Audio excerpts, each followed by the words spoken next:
Hello' ফ্ৰেণ্ডসকল, বৰ্তমান মই উপস্থিত আছোঁ আমাৰ শীতলপুৰ গাঁৱতে। ওচৰৰ খুৰী এজনীৰ কাপোৰ চিলোৱা মেচিন বেয়া হ'ল, উষা কোম্পানী। তাকে মই অকণমান চাই দিবলৈ আহিলোঁ। আৰু তেখেতে নতুনকৈ এখন দোকান খুলিছে কাপোৰ চিলোৱা আৰু কাপোৰ ৰাখিছে অলপ। মই অকণমান দেখাই দিছোঁ দোকানখন। এই হৈছে খুৰীগৰাকী। তেখেতৰ মেচিনটো অলপ বেয়া হৈ আছে, কাপোৰ চিলোৱা নাই। আপোনাৰ কি হৈছে প্ৰব্লেমটো? এই বেজিটো ইয়াত লাগি থৈছে চেটেল কেছটোত, তাৰ কাৰণে চাই দিবলৈ বুলি মাতিছিলোঁ। বেজি ভাগিছে। আগতে তুমিয়ে চাই দিছিলা, তুমি চাই দিয়াৰ কাৰণে বহুত দিন চলাই থাকিলো, ভালে আছিলে বাৰু। কি হৈছে বুলি ক'লে আপোনাৰ হেৰিটো মেচিনটো? ইয়াত চেটেল কেছটো পাতিটোত লাগিছেগে। মানে বেজি ভাঙিছে নেকি? বেজি ভাগিছে, বেজি লগতে। আপোনাৰ যি চিলাই মেচিনটোৰ প্ৰব্লেমটো আপোনাক মানে হৈছিল? এসপ্তাহমান হ'ল আজি।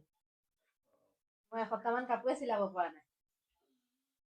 মই পাতিটোকে বদলি কৰি চালোঁ, পাতিটো বদলি কৰি চালাতো নহ'লে। এতিয়া বেমাৰটো বেলেগহে হৈ আছিলে, গম পোৱা নাছিলোঁ বাৰু মই। এতিয়া এইটো ঠিক কৰি দিলে ভাল হ'ল আছিলে।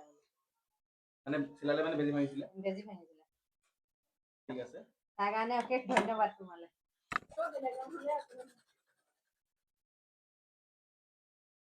দেখাই দিছোঁ চিলাইটো।